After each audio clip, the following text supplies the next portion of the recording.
Imagine this: Canada's biggest airport, Pearson International, humming with activity.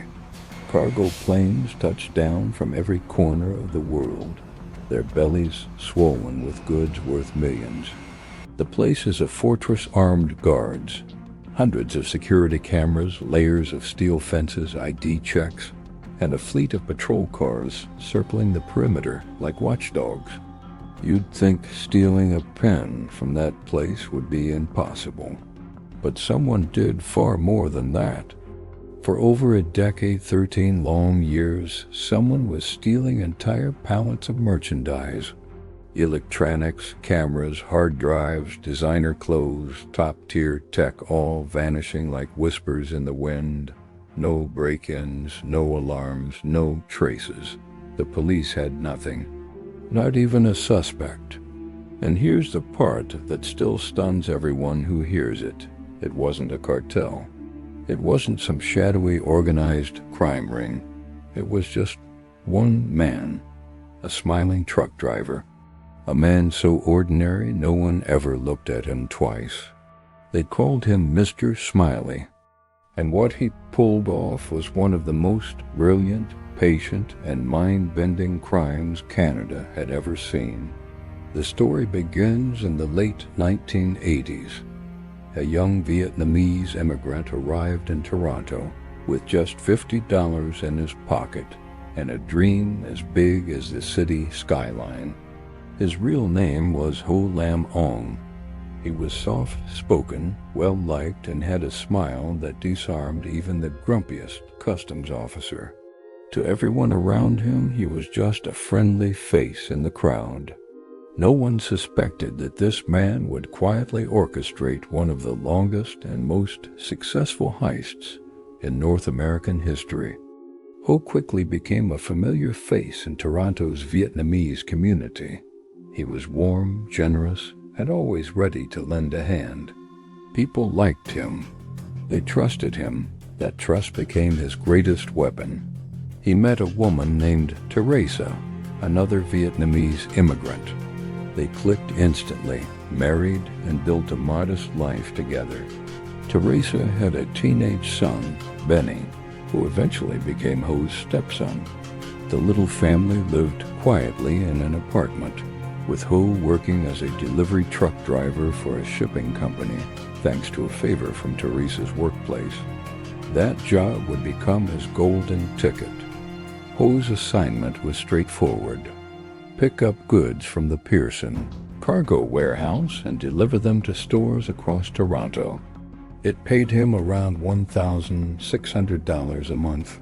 Not enough to live lavishly, but enough to get by. But every day, as he handled shipments worth thousands, sometimes hundreds of thousands, he couldn't help but think, what if I kept just one pallet? What would happen? Most people would dismiss the idea. Ho didn't. At first, there was no way in. Airport warehouses were locked down tighter than a vault. Each delivery truck had access to a very specific area.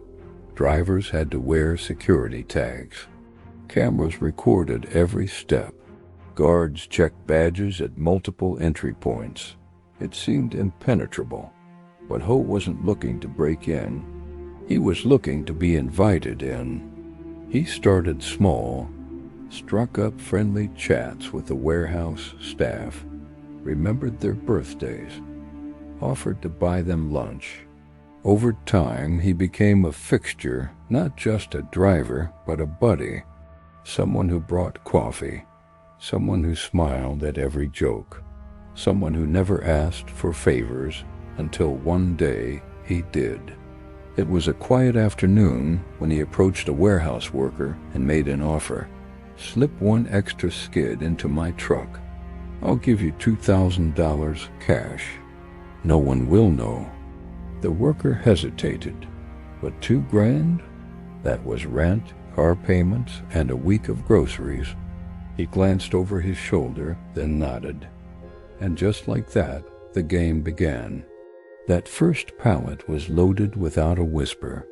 Ho took it home, popped it open, and found electronics worth nearly $100,000.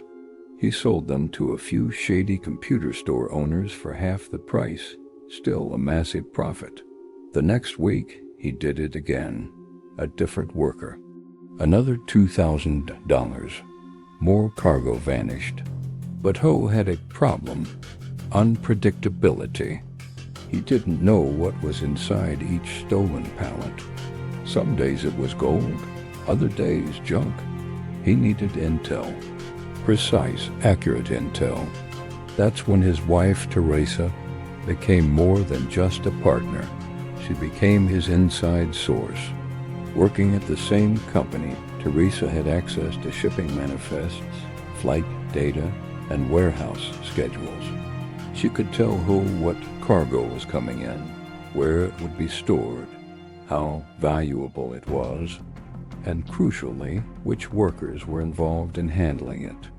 Now, Ho wasn't guessing anymore. He was planning. With Teresa feeding him the intel, Ho began targeting only the most valuable shipments. He cross-referenced cargo lists with warehouse staff he knew he could bribe. He would time his pickups perfectly, and because he was already authorized to be there, no one blinked when another pallet rolled into his truck. Still, the business was growing faster than he could manage. That's when Benny, the quiet teenage stepson, entered the picture. Ho had raised Benny like his own. The boy admired him. When Ho asked him to help move product and make sales, Benny jumped in without hesitation. He even created a fake persona, Joe Young, to look more professional. With phony invoices and business cards, Benny posed as a rep from a legitimate shipping company and sold stolen goods to unsuspecting store owners. The operation ballooned. Soon, Ho wasn't just stealing here and there. He was stealing on a schedule, and he needed storage, lots of it. He bought 2 houses side by side, lived in one, stored stolen goods in the other. Day after day, truckloads of cargo rolled into the neighborhood. The neighbors saw it all. They were curious, but Mr. Smiley, ever the charmer, always had a polite answer. "I work in shipping," he'd say, laughing. "Sometimes I store a few things at home. You know how it is." They nodded, smiled back, and never asked again. But even that wasn't enough. As the years rolled on, Ho was stealing more than he could move. The demand couldn't keep up with supply until the internet changed everything. It was the late 90s. eBay was booming. Ho saw an opportunity. Through anonymous accounts, fake shipping labels, and no questions asked buyers, he and his family began selling stolen goods online. Electronics, gadgets, clothing, everything found a home. And because he undercut market prices, the orders never stopped. They shipped to Europe, Asia, America, everywhere.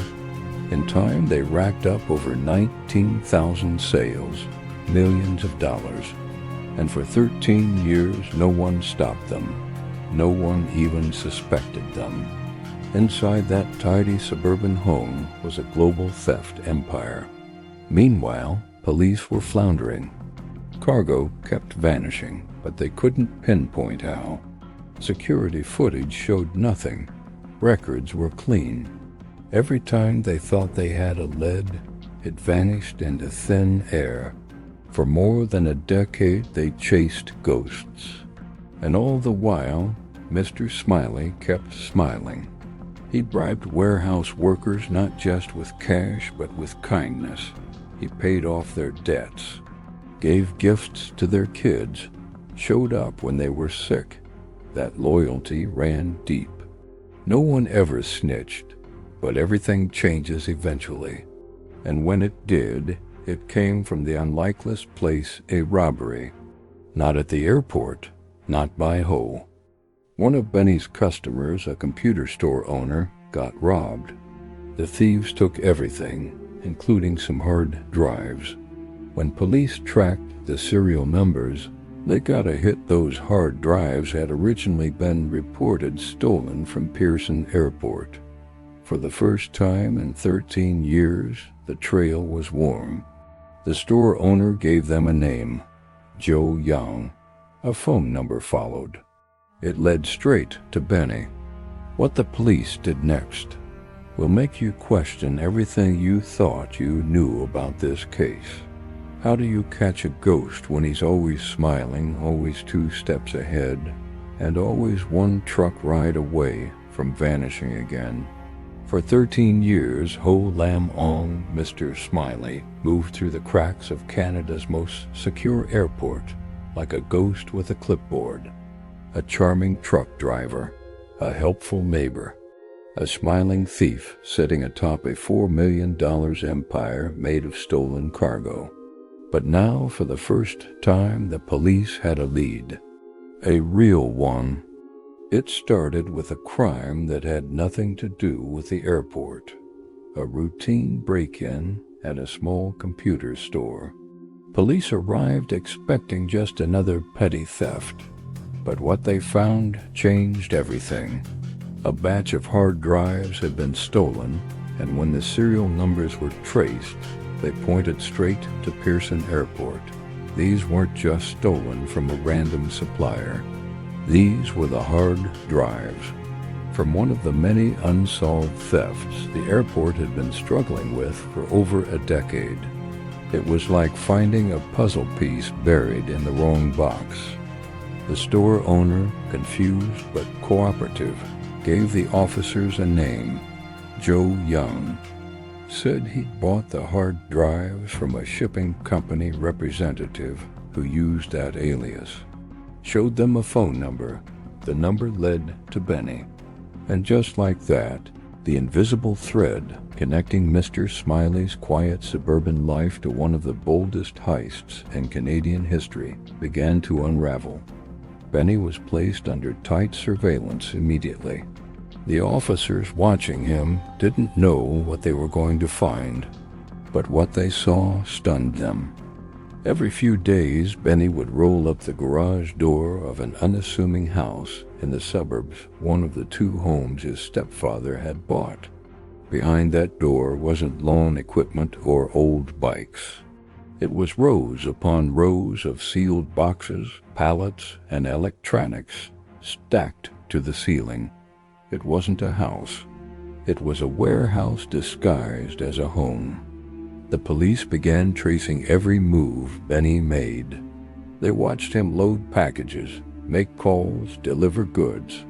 They followed him to stores, drop-offs, shady back offices, even post offices.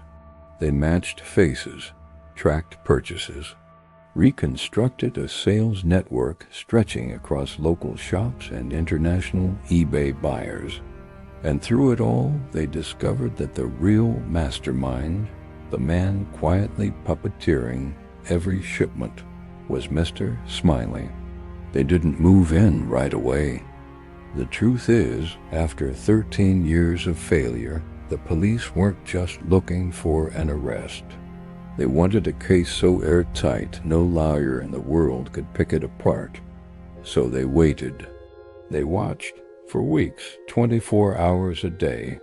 They traced Ho from the shipping company to the airport, followed him through the security gates, watched him interact with guards, tracked his stops inside the warehouse, noticed the moments where, despite tight security cargo, would quietly disappear into the back of his truck.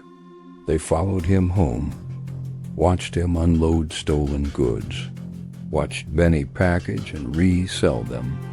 They mapped every piece of the operation, how the stolen cargo was identified, how it was smuggled out, stored, distributed, and sold.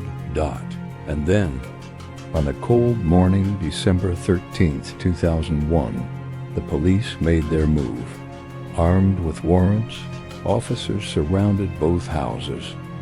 What they found inside shocked even the most seasoned investigators.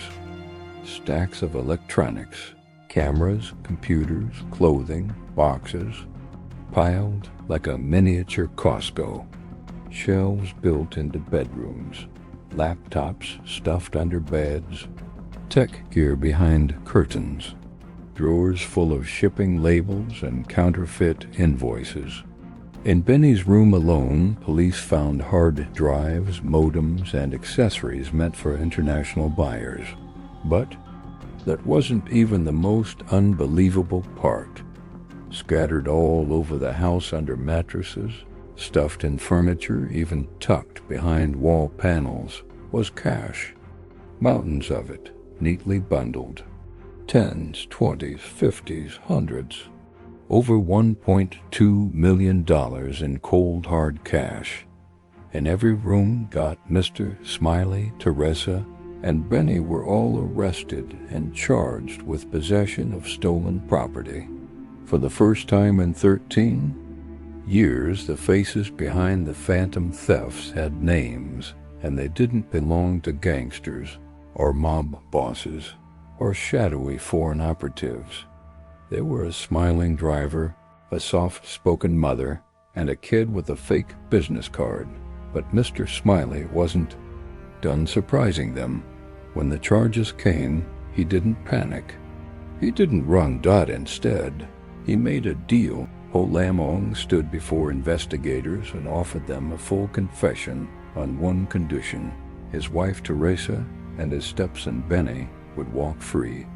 No jail time, no record. Just let them go. The police hesitated. But the offer came with more than just a confession. Ho promised to give back everything he had left, every dollar. Every stolen item he hadn't sold, every warehouse pallet still hidden in the shadows. He even volunteered details. The police hadn't yet discovered which workers he had bribed, which shipments were stolen, how the goods were smuggled past security. He laid bare the entire operation from day one, how a low-wage driver outwitted dozens of officers. Hundreds of cameras and one of the most secure systems in the country. Just by being nice, the authorities took the deal. Teresa and Benny were released. Ho pled guilty. He handed back over $6 million in stolen property and cash. And the sentence? Just 2 years in prison. Some called it a travesty, others a triumph. But most people, they were just stunned. How had this man, this unassuming, always smiling man, pulled this off for over a decade? He hadn't hacked anything. He hadn't broken in. He'd simply understood human nature. Understood that trust could be bought. That smiles could be weapons. That when people see you as harmless, they stop looking in court. Ho never showed anger. Never raised his voice. He even smiled when the sentence was handed down. To some, he was a criminal mastermind, a folk hero. But the truth is, he was both. After his release, Mr. Smiley disappeared from public view. Some say he moved back to Vietnam. Others claim he stayed in Canada under a new identity. No one knows for sure, but one thing is certain. For 13 years, Ho Lam Ong ran a multi-million-dollar criminal empire out of his garage.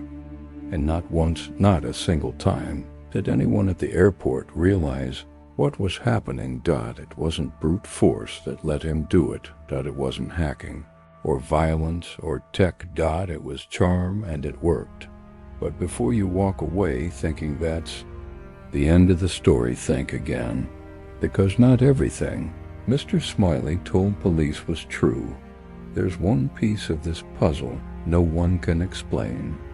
Something's still missing. A final thread that leads to a question no one has answered. What happened to the rest of the money? Over $7 million worth of goods were stolen. Only $6 million was ever recovered. So where's the last million? And more importantly, who else knew? At first, they assumed it had been sold, spent, or stashed away and some hidden lockbox. But weeks turned to months. Investigators combed through Ho's finances, every bank statement, tax filing, shell company, and offshore trail they could find. Nothing, not even a breadcrumb, until a phone call came in from a name that hadn't appeared in any of Ho's confessions. A woman named Len Nguyen. She lived in Vancouver. She was quiet, private, and would have never contacted the police except for one thing. Her landlord had stopped paying property taxes, and that landlord was Mr. Smiley. Len said she met Ho at a Vietnamese community fundraiser in the late 90s. Said he was warm, generous, exactly as everyone remembered him.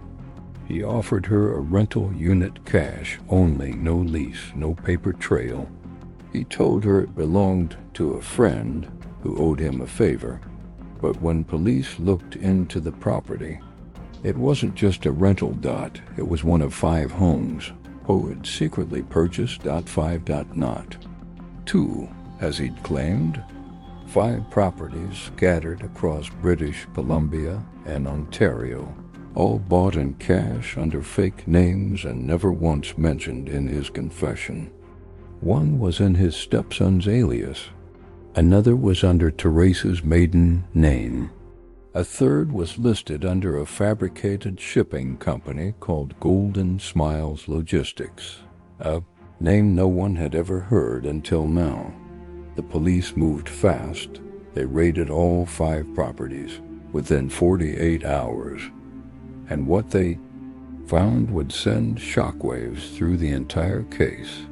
Inside those homes were boxes sealed and labeled in Mr. Smiley's own handwriting. Laptops, memory drives, vintage tech, even early gaming consoles still in their original packaging. Dozens of unopened skids, wrapped pallets of high-end electronics and computer gear. It wasn't just a stash. It was a museum of theft, and tucked deep in one of the garages, behind a false wall, was a locked cabinet. Inside it, over $1.1 million in cash. Crisp, banded, organized. That was the missing million.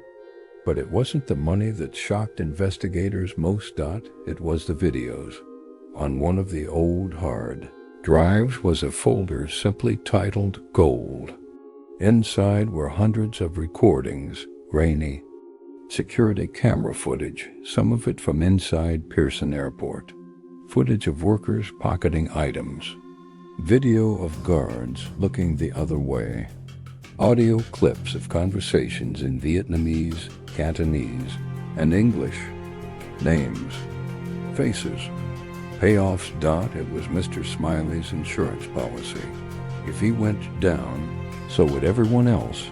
He had kept it all, every handshake, every bribe, every deal, quietly recorded, quietly saved. And then there was the final folder, one no one was prepared for. It was called Contingency.